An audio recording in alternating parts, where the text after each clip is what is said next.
ចេះផុសវីដេអូយូរហើយប៉ុន្តែពេលដែលផុសចូលក្នុង page ក៏ដូចជាផុសចូលក្នុង account ទៅគឺអត់មាន view នេះខ្ញុំនឹងប្រាប់ពីមូលហេតុដែលបងប្អូនផុសទៅគឺអត់ឡើង view សូម្បីតែខ្ញុំផ្ទាល់ខ្ញុំបានជួបហើយអញ្ចឹងណាបងប្អូនអរគ្នាចាប់ពីអំឡុង2020 2021មកគឺការផុសគឺអត់សូវសក្រិតតែជាក់ស្ដែងឥឡូវ Facebook ចាប់ដើមអាប់ដេតបន្តទៀតហើយបងប្អូនអញ្ចឹងបើសិនជាបងប្អូនផុសវីដេអូទៅគឺអត់គ្រប់នៃទំហំ 9.16 នៃទំហំវីដេអូបញ្ឈរទេបងប្អូនផុសទៅអត់ឡើងទេអញ្ចឹងបងប្អូនមកសាកវិធីនេះមួយខ្ញុំទាំងអស់គ្នាថាដំបូងគេធ្វើម៉េចជាដំបូងបងប្អូនចូលមកកាន់ account Facebook របស់យើងមករួចហើយបងឃើញសញ្ញាផុសនេះទេបងប្អូនចុចទៅលើផុសនេះមករួចហើយបងប្អូនចុចពាក្យថា general បន្ទាប់មកបងប្អូនជ្រើសរើសយកអូណាមួយដែលបងប្អូនពេញចិត្តគិតថាផុសពេលដែលបងប្អូនផុសទៅនឹងមាន load សញ្ញាតិចមួយគឺសញ្ញាដូចអំពូលអញ្ចឹងបើសិនជាload រូបសញ្ញាអំពូលហ្នឹងគឺបងប្អូនផុសទៅគឺអត់មានសូវមាន view ទេខ្ញុំសាកប្រហែលដល់គឺផុសអត់ឡើងតែម្ដងផុសគឺ view ខ្សោយតែម្ដងអញ្ចឹងបងប្អូនមកសាកវិធីនេះមួយខ្ញុំហើយឥឡូវយើងចូលទៅ edit video សិនមកឥឡូវនេះបងប្អូនសាកប្រើកម្មវិធីបងប្អូនអាចសាកបានគឺបងប្អូនសាកកម្មវិធី edit នេះមួយមក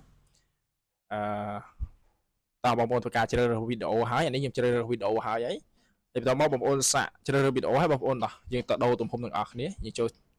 ក្របមកយើងយកទំហំ 9.16 បាទបន្ទាប់មកយើងយកគ្រីសសញ្ញាគ្រីសហើយបន្ទាប់ហើយបើសិនជាបងប្អូនអត់ទាន់ download បងប្អូនធ្វើការ download មកដល់នេះចូលមកកាន់ Facebook វិញមកហើយបន្ទាប់មកបងប្អូនចុចសញ្ញាលេខបូកខាងលើចុចពាក្យថាផុសហ្នឹងមកបន្ទាប់ហើយបងប្អូនត្រូវដាក់ thumbnail ផងបើអត់មាន thumbnail គឺផុសទៅគឺវាអត់សូវតាក់ទាញដើម្បីឲ្យ Facebook រុញវីដេអូយើងរុញទៅ audience ពីមុនយើងអាចដាក់ជាន់ link ឬក៏យើងដាក់តម្រភ្ជាប់អីបានណាបងដាក់ទៅគឺអត់ឡើងទេហើយបើសិនជាបងប្អូនដាក់ thumbnail ទេគឺអត់ទេហើយពាក់ព័ន្ធមួយវីដេអូដែរបងប្អូនត្រូវធ្វើម៉េចឲ្យមានភាពតាក់ទាញដើម្បីឲ្យ Facebook រុញទៅ audience គឺធ្វើឲ្យវីដេអូយើងផ្ទុះហើយបងប្អូនធ្វើការចឹងមកបងប្អូននេះវាដាក់សញ្ញាទ្រីសហើយបើមិនលោតសញ្ញាធីកចេះគឺបងប្អូនអាចផុសវីដេអូបាន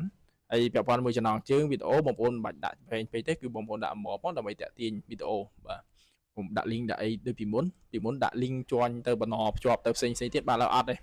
បាទឥឡូវបងប្អូនឃើញសញ្ញាគ្រីសចឹងហើយបងប្អូនអាចផុសបានហើយបងប្អូនកុំតន់ជឿខ្ញុំ 100% បងប្អូនធ្វើការតេស្តមើលខ្លួនឯងសិនព្រោះនេះខ្ញុំតេស្តមើលច្រើនដល់ហើយគឺវាគឺមករយៈនេះគឺផុសអត់ឡើងហ្មងបើសិនជាដាក់ link ដាក់អីច្រើនហើយសូម្បីតែយើងអត់ដាក់ thumbnail ហ្នឹងក៏ផុសអត់ឡើងដែរឥឡូវបងប្អូនសាកសិនទៅ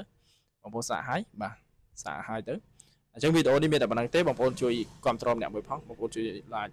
ឬក៏ share ម្នាក់មួយផងហើយដើម្បីទទួល